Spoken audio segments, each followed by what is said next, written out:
పరివాహక ప్రాంతంలో ప్రధానంగా కోస్లీ, ఫకీరాబాదు, అట్లాగే తాడ్బిలోలి తదితర అనేక గ్రామాలకు చెందినటువంటి రైతులు తీవ్రంగా ఆర్థిక నష్టాన్ని చవిచూడాల్సి వచ్చింది.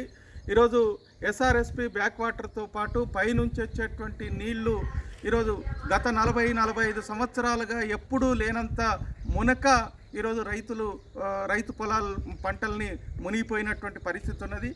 ఈ పరిస్థితిని ముందే పసిగట్టే రైతుల్ని అలర్ట్ చేస్తే ఉపయోగం ఉండేది. ఇప్పుడు కోళ్ల ఫారం సుమారు 9-10 వేల కోళ్ళు ఈరోజు ఈ నీళ్ళల్లో మునిగిపోయి రైతు 20 లక్షల వరకు నష్టపోయినటువంటి పరిస్థితి ఉన్నది. అదేవిధంగా కోట్లాది రూపాయలు ఈరోజు రైతులు పంట వేసి చేతికొచ్చే ముందు ఈరోజు పూర్తిగా మునిగిపోయేటువంటి పరిస్థితి వచ్చింది. ఈ ఆర్థిక నష్టాన్ని ప్రభుత్వం వెంటనే అంచనా వేసి రైతులందరినీ ఆదుకోవాలని, అదేవిధంగా రైతు రుణాలని మాఫీ చేయాలని, అట్లాగే పెట్టుబడి సహాయాన్ని అందించాలనేటువంటిది సిపిఎం పార్టీగా కోరుతా ఉన్నాం.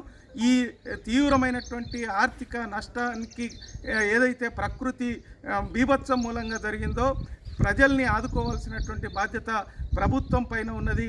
ఈరోజు డబ్బులు లేవనో ఇంకో కారణంతోటో ఆలస్యం చేస్తే రైతులు అప్పుల పాలై ఆత్మహత్యలు చేసుకునేటువంటి పరిస్థితి వస్తుంది. కాబట్టి ప్రభుత్వం తాత్సారం చేయకుండా వెంటనే ఈ ప్రాంత రైతుల్ని ఆదుకోవాల్సినటువంటి అవసరం ఉన్నది. ఈ ఉత్తర తెలంగాణలో ప్రధానంగా ఉమ్మడి నిజామాబాద్లో గత 40-50 సంవత్సరాల నుంచి ఎప్పుడూ లేనంత ఆర్థిక నష్టం ఈ సంవత్సరం జరిగినటువంటి పరిస్థితి ఉన్నది.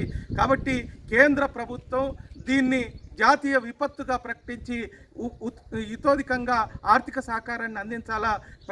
కేంద్ర ప్రభుత్వం నరేంద్ర మోడీ ఈ ఆర్థిక నష్టానికి సరిపడా నిధుల్ని వెంటనే విడుదల చేయాలని మేము డిమాండ్ చేస్తాం.